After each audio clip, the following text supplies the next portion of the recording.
Hey everybody, and welcome back to the channel. My name is Hack, and in this video we'll be updating our ultimate class guide for the Elder Scrolls Online in 2021. So if you are brand new to ESO and wondering which class you should pick, or if you're thinking about starting a new character with a new class, then this is the guide for you. We'll be exploring each of the 6 classes in the Elder Scrolls Online in complete detail, comparing them in 4 separate areas, that being class identity and theme, skill lines, passives, and ultimates, solo and group play, and PvE versus PvP. All this will give you a great idea about each class to help you make the best choice for you so you can start ESO off right. So let's jump right into the video.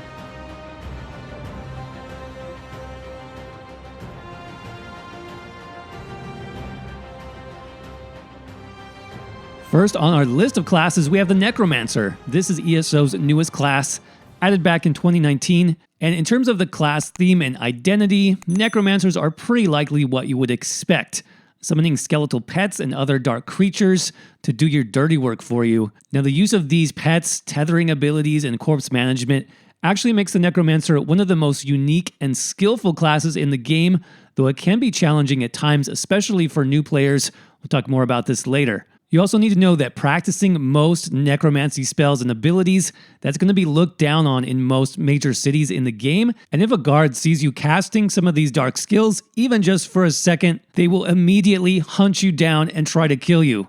Don't worry though, you can run away and your bounty or your threat level will slowly go down to where you can enter town again later, but you want to be very careful about which spells you cast and where as a necromancer. Now, as I said earlier, Necromancer abilities can be slightly more challenging to use than those of other classes because some skills require corpses being on the ground in order to use that skill. Some skills are even empowered by having those corpses on the ground. So this creates some opportunities for unique and skilled gameplay if you can manage all the mechanics of using corpses on the battlefield. Now let's talk more about skills, passives, and ultimates. Necromancers have a wide range of abilities here that can fulfill basically any role in the game, including tanking, healing, or damage dealing. In fact, each of the class's 3 unique skill lines are focused specifically on one of those group roles. So first you have the Gravelord skill line. This is going to deal mainly with doing damage through summoning undead minions. You've got like skeletal mages, archers, long-range bombers, all doing damage for you here. The passives in this skill line also help you deal damage, increasing your critical chance. Then of course you have the Giant Colossus ultimate, one of the strongest ultimates in the game, dropping a massive spike in damage, also causing enemies to take even more damage afterwards with a debuff. This is really desirable in both PvE and PvP groups. Next up, we got the Bone Tyrant skill line. This is going to focus primarily on damage absorption and tanking, allowing you to cast skeletal armor for protection, bone totems for defense. You can harvest corpses for healing and ultimate generation. Now, the passives in the skill line also are going to focus on survival, increasing your maximum health, your healing received, reducing your damage taken. And speaking of survival, the Bone Tyrant ultimate here transforms you into a Bone Goliath. Completely new form for your character. This increases your max health by 30,000 for the duration. This ultimate is really strong too. And finally, you've got the Living Death skill line. This is focused more on healing skills. Skills like Render Flesh allow you to heal yourself and your allies at the expense of some health recovery, while the Restoring Tether skill can turn any corpse on the ground into a heal over time effect for you and your entire group. The passives here in the skill line also support healing quite nicely. You've got Increased Healing Done while under a negative status effect. Another one also boosts your stamina and magicka recovery. And the ultimate for Living Death can be extremely useful in some tough situations too, as this revives up to 3 allies instantly on cast. So in terms of solo versus group content, as we've seen on the Necromancer, the strong skills, passives, and ultimates of this class make them capable of doing literally anything in the Elder Scrolls Online. For groups, their skills fit perfectly into those roles of tank, healer, and DPS. And for soloing, Necro skills can be easily mixed and matched to form some strong builds with plenty of passive defense, healing, and sustain. Like we mentioned earlier, Necros excel both in the PvE and the PvP realm for ESO. They're highly desired in both cases.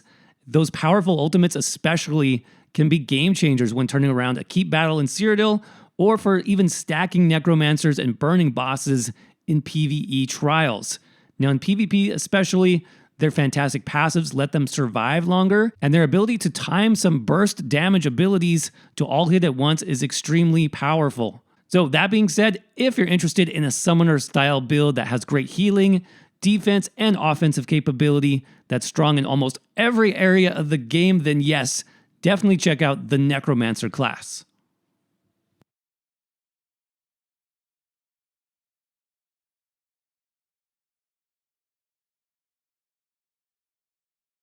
Next, we have the Warden class, ESO's Defenders of Nature that can summon animal companions, as well as cast frost-based abilities that debuff the enemy or empower themselves or their group.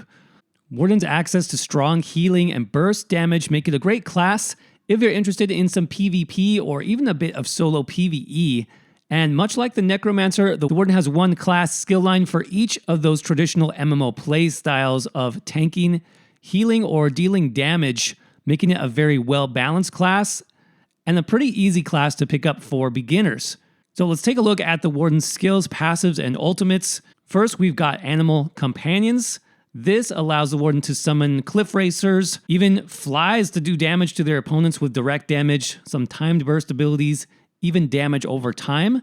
The passives here provide even more damage the more animals that you use, and the ultimate, which is a bear pet, is an extremely easy way to add some extra passive damage to your build. Plus, who doesn't want a bear as a pet? Next, the Green Balance skill line focuses mostly on healing both the Warden and their group by summoning things like flowers, trees, vines. This skill line is extremely strong and flexible, letting Wardens heal in a variety of situations. For example, you've got the Soothing Spores ability. This is one of the only stamina-based group heals in the game, meaning if you want to play a stamina-based healer, you can actually do that on a Warden. And the passives here in Green Balance increase healing done, as you might expect. And the ultimate here casts a giant grove of trees that heals all allies in the area for a very low ultimate cost. Finally, we've got Winter's Embrace, which is the Warden's tanking skill line. This is going to be focused around frost magic. Now, Wardens have access to a great armor buff in this skill line, as well as a reflective shield. They've got an area immobilize and a heal over time skill that stuns enemies in ice. Now, the passives here also increase player armor, and the ultimate skill summons a Winter Storm that does massive damage while also slowing down enemies and raising your own defense for you and your group. It's really powerful. Now let's talk a little bit about solo versus group content. Here, I think Wardens can perform equally well in both cases. Now, as a solo Warden, you have access to a lot of great options for defense and healing, making it very easy to stay alive in tougher content on this class. Great survivability. And for groups, Wardens get access to tons of buffs and heals, which also makes them great options for both tank builds and healer builds. So they have lots of utility as well. Now, Wardens are also extremely powerful in PvP, again, owing to those natural buffs that they have, their passives, which are very strong, and their ability to time that burst damage, multiple abilities hitting at once to quickly put down your enemies. So all in all, the Warden is one of the most fun and flexible classes in the game for sure, and it's definitely recommended for newer players looking to fill in any role or play style in ESO.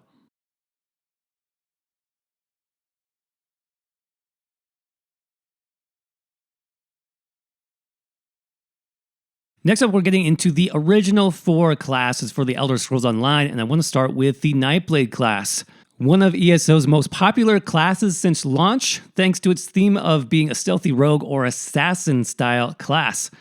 Along those lines, Nightblades specialize in direct damage abilities and escape tools like invisibility and teleportation, though they have a great many unique skills which also let them do well in a variety of situations. Now, in terms of those skill lines, passives, and ultimates, the Nightblade class does generally have one skill line per role. I'm talking about tanking, healing, and damage dealing, similar to what we saw with the Necromancer and the Warden, though there is some overlap here between skill lines for the Nightblade. Basically, the skill lines here are going to focus more on the thematics of the class than a particular build style, and this is actually true for all original classes in ESO, which we're going to see coming up here. So, for example, you've got the Assassination skill line. Just like it sounds, this is going to be focused mostly on hurting your target. Here we have the offensive teleport skill, Teleport Strike, which allows for greater mobility, especially in PvP. In this skill line, we also have the ability Grim Focus, which allows you to build up stacks of charges.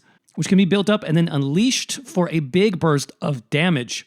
The Assassin's Blade skill does bonus damage to your enemy once they reach low health, and the Mark Target skill reduces their resistances, making them take more damage from your attacks. The passives in the Assassination skill line also focus mostly on dealing damage, increasing both your critical damage and your critical chance. And the Nightblade's Assassination ultimate is also one of the strongest single target ultimates in the game. It can be especially strong in PvP as it buffs all of your outgoing damage after casting. Nightblades also have the Shadow skill line with many different utility-focused abilities, as well as some damage and some healing. Here's where we have the Shadow Cloak skill, which turns your character invisible for a few seconds, as well as the Dark Shade ability, which lets you teleport away from your enemy. You also have the Nightblade's main melee class skill called Veiled Strike.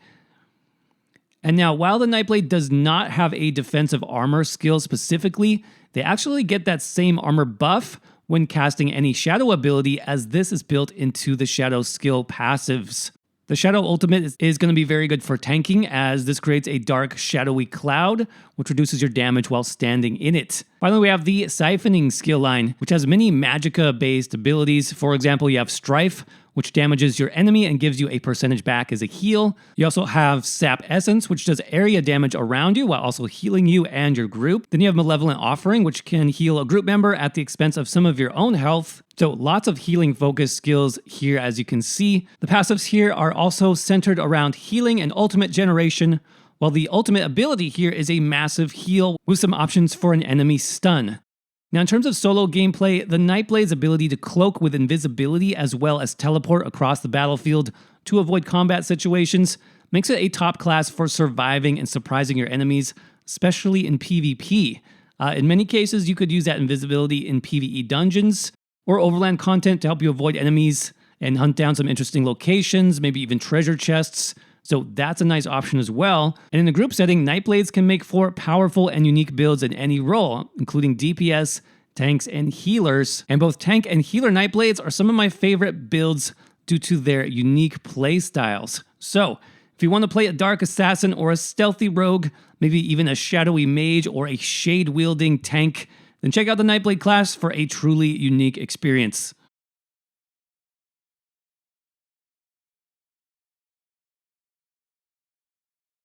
Coming up next, we have the Templar class, one of my all-time favorites in the Elder Scrolls Online. So the theme of the Templar centers around bringing the power of the sun to the battlefield with skill lines like Dawn's Wrath and Restoring Light. Templars are essentially like ESO's version of a Paladin class, if you want to think of it like that. And they excel both at self-healing and group healing, and they remain one of the strongest classes in the game since launch due to their strong defense and passive healing options. Now, in terms of those skill lines for Templar, there is a blend of abilities throughout all three skill trees, except for the last one, which is almost entirely devoted to healing and defense. Now, in the first skill line, Adric's Spear, you will find most of the Templar's offensive abilities, including Puncturing Strikes, which is a channeled spear attack which does multiple hits in one action. They also have Piercing Javelin, which can launch a spear at range to knock down your enemy, which is a very strong option in PvP. Templars also have Spear Shards, which launches a spear high into the air for AoE damage over time, as well as a nice group synergy effect. The passives in the skill line are very strong and can increase your damage and your defense both at the same time. The ultimate here, Radial Sweep, is also a powerful burst ability. Next, we've got the Dawn's Wrath skill line for the Templar, which also deals damage, but with more of a focus on damage over time and some utility, I would say. Here we have the Sunfire skill, which can be a single target or multiple target damage over time. Templars also have Radiant Glory in this skill line, which is a powerful class execute skill, similar to the Nightblade's Assassin's Blade, but this one only has a Magicka morph, so only Magicka Templars would use this. Templars also have the Solar Flare skill here, which can debuff your enemies or empower your own attacks, as well as a pretty strong burst ability called Backlash. Backlash is pretty unique in that it basically charges up damage based on how much damage you do to the target during a short window of time and then explodes all that damage onto them. And finally, the Nova Ultimate here in Dawn's Wrath does a massive AoE debuff on your enemies, which also potentially can give your team a Gravity Crush synergy, which explodes for a massive damage spike, both in PvP and PvE, Very nice ultimate for sure. Now, Templars do have very strong healing skills in the Restoring Light skill tree, which, as I mentioned earlier, has made them one of the best healing specs in ESO since the beginning. In this skill line, we have arguably the best direct heal in the game, which is Rush Ceremony, which can provide an instant and big burst heal for yourself and one other group member. Templars also have numerous AoE heals and buffs in this skill line, which place effects on the ground surrounding you, basically making you stronger for standing in that specific area. Templars also have a class Purge ability, which removes negative effects from you and your team, which is very useful, especially in PvP. And now the passives here are focused, as you'd suspect, on healing, but also a bit of resurrection-focused passives, helping to res players faster, which is pretty interesting.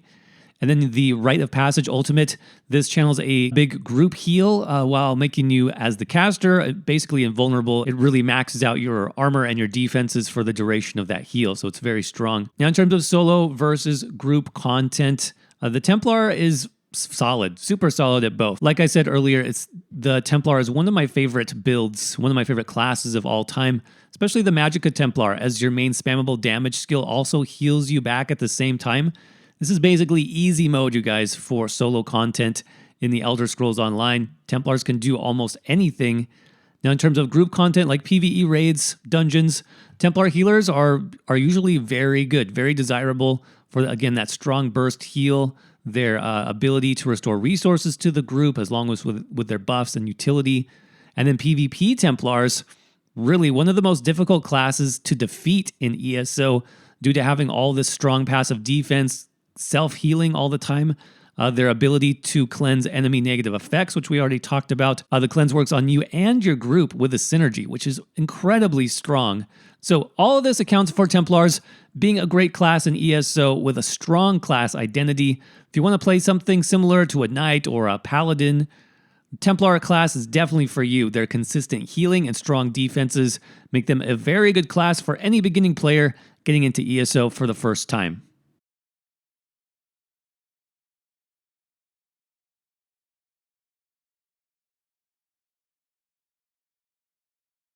So next up, we have the Dragonknight class, which thematically centers around, you guessed it, playing like a dragon. Most Dragonknight abilities fit into this theme in some way, whether it's summoning wings, talons, spikes on your back, doing flame or poison damage, something like that, to follow the Dragonknight theme.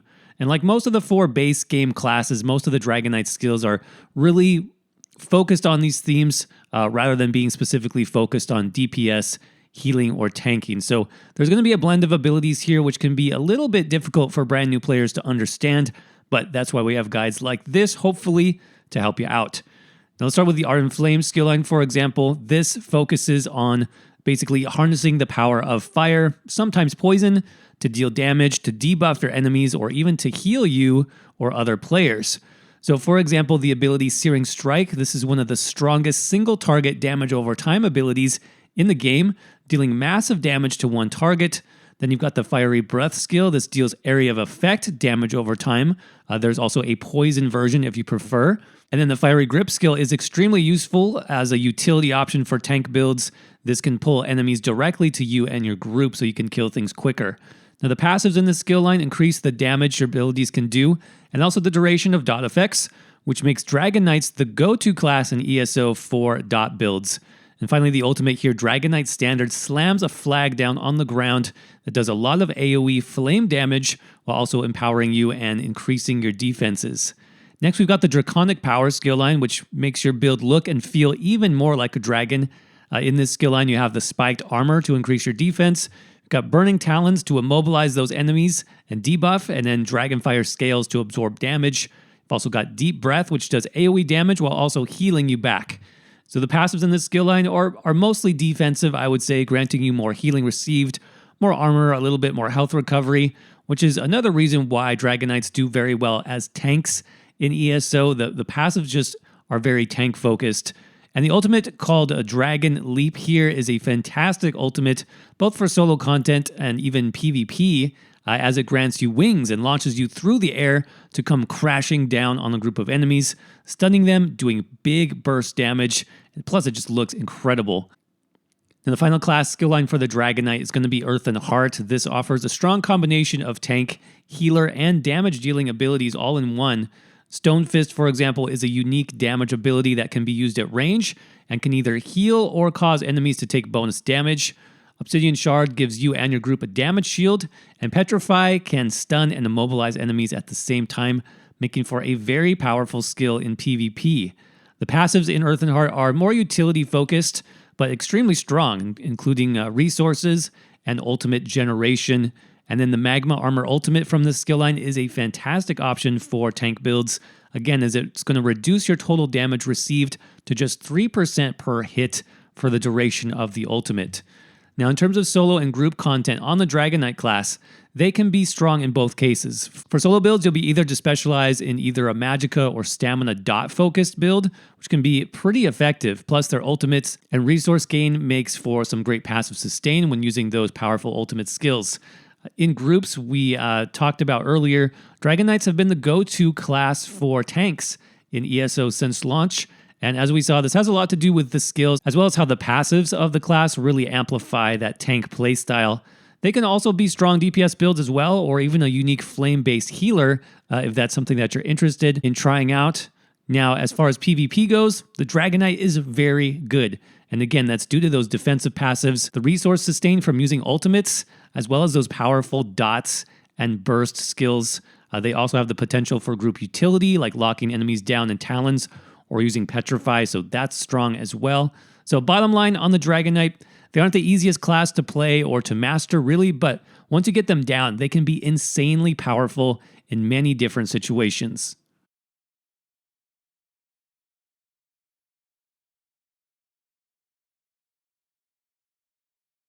And last but not least, we have the Sorcerer class, and Sorcerers in ESO are basically connected with elemental damage, specifically lightning damage skills, but they also have access to other more darker magic types as well, including Daedric summoning. Sorcerers are also known for their speed on the battlefield, multiple sources of damage, and easy self-healing. And just like any class in ESO, there are even some stamina-based variants of these skills, meaning if you want to be a Sorcerer tank using a sword and shield, or a Sorcerer damage dealer that uses a bow or a dual wield, then you can do that too. So in terms of those class skills, passives, and ultimates, let's start by talking about the Dark Magic skill line. Dark Magic offers a lot to the class in terms of damage and utility. For example, Crystal Blast can do big damage for both a Magicka or a Stamina-based Sorcerer, while the Encase and Rune Prison skills give your character access to an Immobilize and a Stun, which are great for tanking in PvE or in group-centered PvP. And Dark Deal is one of the best sustain abilities in the game, which lets you restore either Magicka or Stamina based on the morph choice you've made. Now, the passives here provide for bonus healing and cost reduction, while the Negate Ultimate locks down enemies in a bubble of dark magic, either dealing bonus damage or healing you and your allies at the same time. Next up, they have the Storm Calling skill line that has that elemental magic, which we talked about earlier. Skills like Mage's Fury or Lightning Flood do strong lightning-based damage, either single target with an execute function or AoE, respectively. And Lightning Form lets you turn it into lightning itself with bonus movement speed and armor. There's also a Hurricane form of this skill for stamina-based sorcerers. Finally, Bolt Escape shoots you forward on the battlefield, instantly damaging and stunning all enemies in front of you, making for an amazing PvE or PvP build. Now, the passives here center mostly around increased damage for the sorcerer, with some bonus to Magicka recovery as well, which is nice. And the ultimate ability called Overload puts lightning directly into your fingertips, letting your basic attacks, your light and your heavy attacks, do increased damage for the duration of the ultimate. Finally, we've got the Daedric summoning skill line, which we mentioned earlier. This focuses obviously on summoning Daedric objects or creatures in order to empower your gameplay. In this skill line, sorcerers can summon Daedric scamps, twilights, and clanfears to either deal damage or to heal them. And they can also summon Daedric armor and weapons, including the unique bound armaments for stamina sorcerers, which summon spectral daggers to burst down an enemy. Sorcerers also have one of the strongest damage shields in the game from the skill line called Hardened Ward. This shield gets stronger the more magic your character has, though it is capped to 60% of your character's total health. Now, the passives in this skill line are focused around these Daedric pets as you would probably expect. For example, increasing your maximum health while you have a pet active, And then the Storm Atronach ultimate from the skill line is one of my favorite ultimates in the game, summoning the giant Storm Atro into the battle to nuke everything in sight. Plus, it's one of the longest duration ultimates in the game too, which is really strong. Now, solo versus group content on the Sorcerer is interesting. Sorcerers for the longest time have been one of ESO's best solo classes, both for stamina and magicka builds. That mostly has to do with their passives, how powerful those are, as well as the strength of their passive healing, particularly the critical surge skill, which heals you every second as long as you're doing critical damage. So damage gets you healing on a sorcerer, just like it does on the magicka Templar, which is a very strong combo for solo content. And when you combine this maybe with some of the pets the sorcerer has in Daedric Summoning, which can literally do damage for you while you do nothing else, makes for a really good solo build combo. Now in group content as well, sorcerers also have plenty of tools to do the job, whether it comes to tanking, to healing, or DPS builds. Now if you want to be a sorcerer healer, keep in mind that you'll need to use the Summon Twilight Matriarch ability, which takes up a skill on both your front bar and your back bar, as this is actually one of the strongest heals in the game now.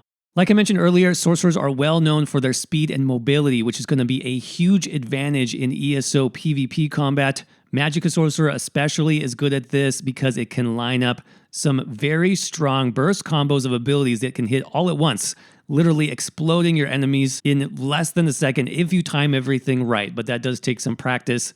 So sorcerers are definitely a good option in PvP as well. All in all, I would say sorcerers are an effective and fun class to play in ESO.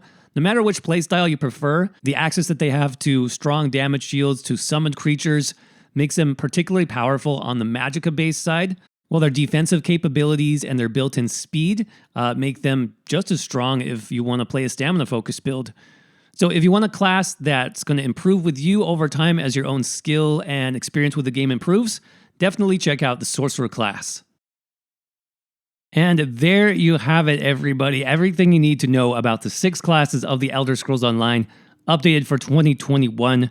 Which class do you like the best, and which one do you think best fits your own playstyle? Let me know what you think in the comments down below. If you are a newer player to ESO or you're experienced but you're thinking about picking up a new character or two in the future, I hope this guide has been helpful for you. Feel free to ask questions in the comments section as well. And if you're looking for more ESO guides, tutorials, or even complete build videos, then you are in the right place. Make sure you hit that subscribe button with your notifications turned on, and check out the rest of my channel for many more guides, builds, and ESO content. As always, if you enjoyed the video today, don't forget to crush that like button. Y'all are amazing. Thank you so much for watching, and I will see you around in the next video.